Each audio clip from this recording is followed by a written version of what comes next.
তো দর্শক বন্ধুরা, আজকের গন্তব্য মুর্শিদাবাদ জেলার জিতপুর ফরেস্ট।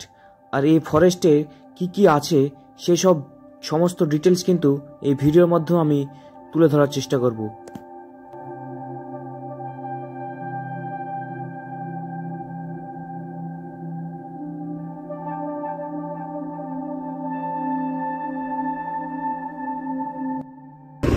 তো বন্ধুরা, আমরা ঘুরতে ঘুরতে কিন্তু জিতপুর ফরেস্টে চলে আসলাম। এটা আমার থার্ড টাইম জিতপুর ফরেস্ট।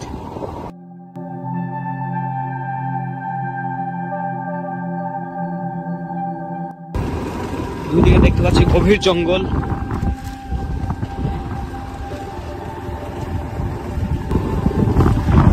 তো আমরা এখন এই ফরেস্টের ভিতরে ঢুকবো এবং তোমাদের যতটা পারি ঘুরে দেখানোর চেষ্টা করবো। তো ফরেস্টের ভিতরে ঢুকতে ঢুকতে চোখে পড়লো কিছু মানুষ, তারা পিকনিক করছে। আর এই শীতকালীন সময় এই ফরেস্টে পিকনিকের জন্য বহু দূর দূরান্ত থেকে মানুষ কিন্তু আসে।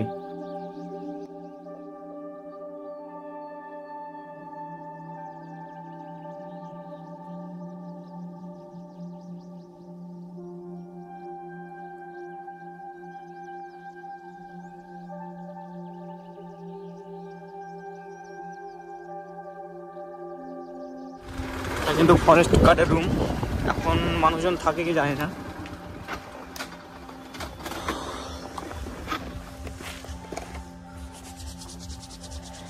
দেখতে পাচ্ছি তো এখানে মানুষজন থাকে। সো বন্ধুরা, আমি কিন্তু মুর্শিদাবাদ জেলার ডোমকলের জিতপুর ফরেস্টে এসেছি। আর জিতপুর ফরেস্টে এটা কিন্তু ফরেস্ট গার্ডের রুম, এখানে কিন্তু ফরেস্ট গার্ড থাকে। এক্ষুনি বেরোলো। তো এখানে আমরা দেখতে পাচ্ছি কাটা তার দিয়ে কিন্তু দামি দামি কাঠ, সেগুলো কিন্তু এখানে রাখা রয়েছে। এগুলো কিন্তু সব দামি দামি কাঠ, যাতে পাচার যাতে না হয় সেজন্য কিন্তু এখানে এইভাবে কিন্তু রাখা আছে। আর পুরোটা কিন্তু এই সাইডটা পুরোটাই তার কাটা। আর এখানে শাল, সেগুন, মেহগনি আরও দামি দামি যেগুলো কাঠ হয় সেই কাঠের গাছ কিন্তু এই ফরেস্টে কিন্তু আছে। এই ফরেস্টের এখন আমরা এই দিকটায় যাব। আর এদিকে কিন্তু এই দিকে কিন্তু গ্রাম আছে। আর এদিকে ফরেস্ট গার্ডের রুম। সঙ্গে আমার ফ্রেন্ডকে নিয়ে এসেছি, রনি। তো রিসেন্ট কিছুদিন আগে ও এসেছিলো ফরেস্টে। তো এই ফরেস্টে কিন্তু সাপ, জীবজন্তু বিভিন্ন কিছু কিন্তু থাকতে পারে। কারণ কিছুদিন আগে এর আগে যখন এসেছিলাম তখন এই ফরেস্টে কিন্তু শিয়াল দেখেছিলাম, সাপও দেখেছিলাম। তো বেশি গভীর রাত্রে কিংবা এমনি সন্ধ্যার পরেই আসা কিন্তু খুবই একটা রিস্কি হয়ে যায় এইসব ফরেস্টে একা আসার। আমি সাজেস্ট করবো এই ফরেস্টে যদি আসতে চাও তো ফ্রেন্ডস মিলে আসো এবং ঘুরে যাও। এখন যেহেতু শীতের সময়, পিকনিক কিন্তু অনেকে পিকনিক করতে আসে, সেই পিকনিকগুলো কিন্তু করতে পারো এই ফরেস্টে। আর তাছাড়া কিন্তু একা আসতে কিন্তু নিষেধ করবো, কারণ একা আসা কিন্তু খুবই রিস্কি হয়ে যাবে। তো এখন আমরা ফরেস্টের এই দিকটায় যাবো।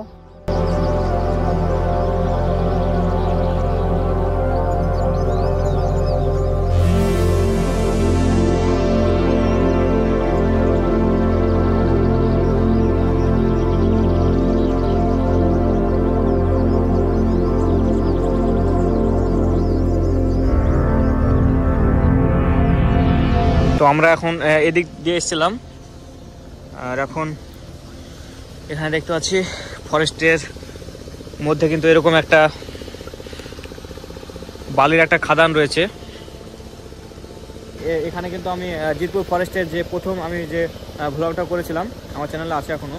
তো সেই ভ্লগটা কিন্তু ওই রোড দিয়ে আমরা এসেছিলাম, এখন আমরা এটা দিয়ে আসলাম। তো এটার এই ফরেস্টে ঢোকার কিন্তু 3-4টে রোড আছে। এটা ডোমকল বাজার থেকে প্রায় 3 কিলোমিটার মতো।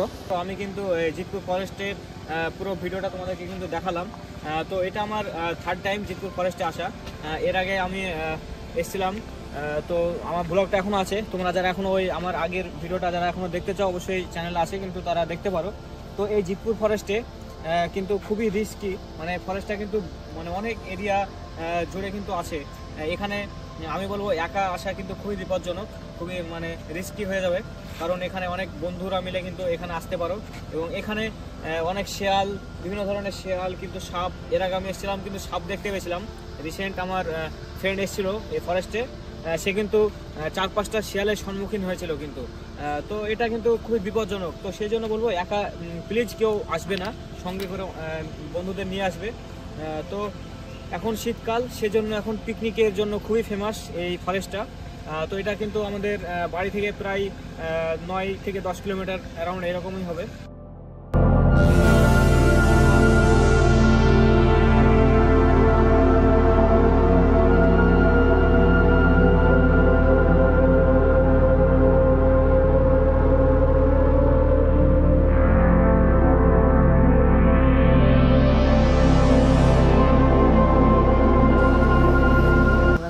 ফরেস্টের গভীরে আছি, ওইদিকে থাকা যাবে না, কারণ এখানে কিন্তু সাপের গর্ত থেকে শুরু করে অনেক কিছু আছে।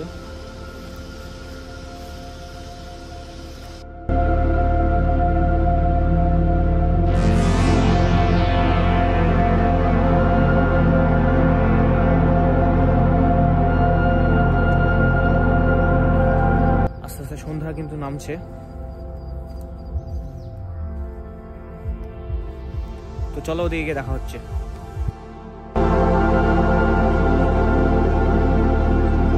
এখন এদিক দিয়ে নামবো।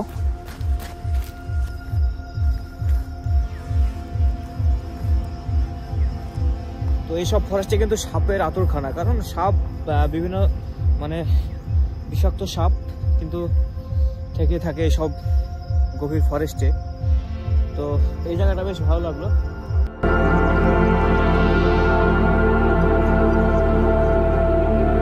হ্যাঁ, এদিক দিয়ে যাচ্ছিলাম, এখানে নামলাম আর এই ভিউটা নেওয়ার জন্য। তো তার পাশে দেখতে পাচ্ছি কিন্তু বিষধর সাপের কিন্তু গর্ত রয়েছে। এই যে দেখতে পাচ্ছি বিভিন্ন সাপের গর্ত। তো এখানে থাকা খুব একটা হবে না। এখানে দেখতে পাচ্ছি মানে বর্ষাকালে মানে ঝড় বৃষ্টির সময় কিন্তু এরকম বড় বড় গাছ কিন্তু উপরে পড়ে যায়। গাছটা কি মোটা, তো ওই ঝড়ের সময় কিন্তু উপরে পড়ে গিয়েছে। গাছটা এখানে ছিল হয়তো। আর এদিকটায় কিন্তু সব বিষধর সাপের কিন্তু গর্ত।